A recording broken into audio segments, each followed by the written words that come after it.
Fig అంజీర్. ఈ మొక్క పేరు వింటేనే ఇది ఆరోగ్యానికి మంచిది, రక్త వృద్ధికి చాలా మంచి పండు, డ్రై ఫ్రూట్గా యూజ్ చేసేటువంటి మొక్క. ఈ మొక్క మన తోటలో ఉంటే ఎలా ఉంటుంది? హాయ్ అండి, సేద్యం మిద్దె తోట ప్రేక్షకులందరికీ స్వాగతం. ఈరోజు మనం అంజీర్ మొక్క తోటలో మనం కుండీలో పెంచుకుంటే ఎలా పెంచుకోవాలి, ఎలా అయితే కాయలు ఎక్కువగా కాస్తుంది, మనకు సరిపోయినన్ని కాయలు ఎప్పుడూ వస్తూనే ఉంటాయి అన్న విషయాన్ని తెలుసుకుందాం. అంజీర్ ఇది మొక్క చిన్న కుండీలో కూడా బాగానే కాస్తుందండి. ఇది రెండు రకాలు కనిపిస్తూ ఉంటాయి. కాకపోతే దీనికి అప్పుడప్పుడు మనం కాస్తంత ఫెర్టిలైజర్స్ అయితే ఏది ఉంటే అది వేయాలి. ముఖ్యంగా కాతతో ఉన్నప్పుడు వేయాలి. కాత మీద ఉన్నప్పుడు ఎక్కువగా లిక్విడ్ ఫెర్టిలైజర్స్ అనేటువంటివి ఇస్తే కనుక చాలా ఫ్రూటింగ్ చాలా మంచిగా ఉంటుంది అన్నది నా అనుభవం.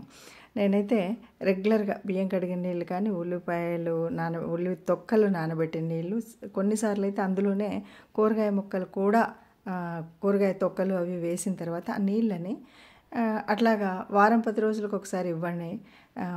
కాత మళ్ళీ ఒక కాత తర్వాత మళ్ళీ ఒక కాత వస్తూనే ఉంటుందండి. ఇది నా స్వయం అనుభవం.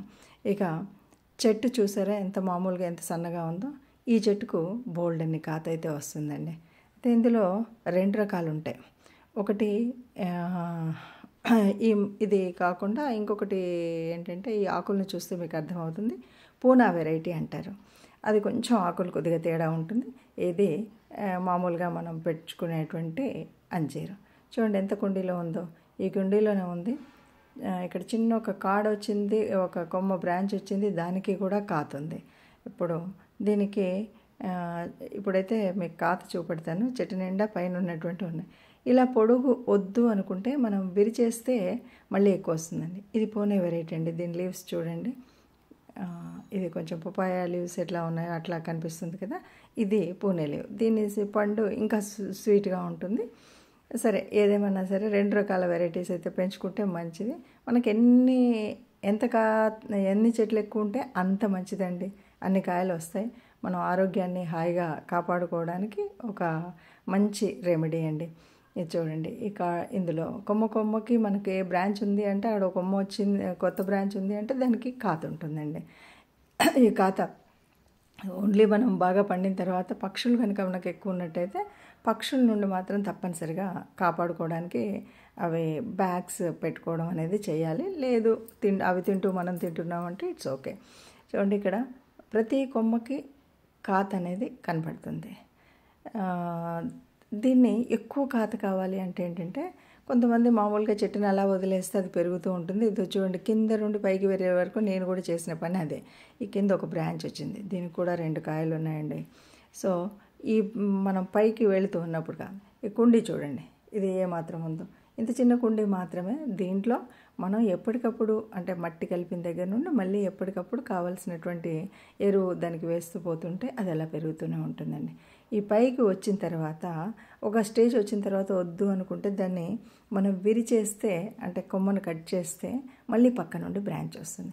కట్ చేసినప్పుడు మాత్రం ఏ తెగులు తగలకుండా కాస్త పసుపు, దాల్చిన చెక్క పౌడరు, అంటే మనకు యాంటీ ఫంగస్గా ఏదైనా మనం పౌడర్ని అక్కడ పెట్టడం అనేది చేయాలి. ఇక అక్కడ నుండి ఆ కొమ్మని మళ్ళీ మనం నాటినట్టయితే, నాటే ముందు అందరికీ తెలిసినట్టుగా దాల్చిన చెక్క పౌడర్లోనో లేకపోతే అలోవెరా జెల్లోనో ముంచి మళ్ళీ ఆ కొమ్మను పెడితే కొత్త మొక్క వస్తుంది. అలా కాదంటే బ్రాంచులు బాగా ఉన్న చోట, బలమైన చోట air layering method is best method అండి. చాలా ఈజీగా కట్టుకోవచ్చు, చాలా ఈజీగా వేర్లు వస్తాయి, మరో కొమ్మ వస్తుంది.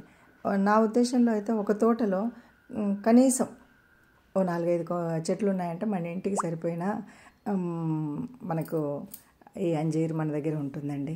కాబట్టి ఇది మనం పెట్టుకోవడం చాలా సులువైనటువంటి పద్ధతి. అలాగే పెద్దగా నాకు చీడపీడలు ఏం రాలేదు, కానీ ఆకులు అప్పుడప్పుడు పక్క నుండి ఇలాగా ఎండ తీవ్రతకి ఎండిపోతుంటాయి. అప్పుడు ఆకుల్ని తీసేసి మనం దానికి కావాల్సినటువంటి మల్చింగ్ కానీ ఇది కానీ నీడకు ఉండాలా అది చూసుకుంటే చాలు, చక్కగా చెట్టు సర్వైవ్ అవుతుంది. ఎన్ని విరిచేస్తే అన్ని కొమ్మలు వస్తాయి, అన్ని బ్రాంచెస్ నుండి మళ్ళీ అన్ని కాయలు వస్తాయి. ఈజీగా మనం పెంచుకోగలిగినటువంటి మొక్క, పెద్ద కష్టపడకుండా ఉండే మొక్క ఇదండి. ఈ వీడియో నచ్చితే లైక్ చేయండి.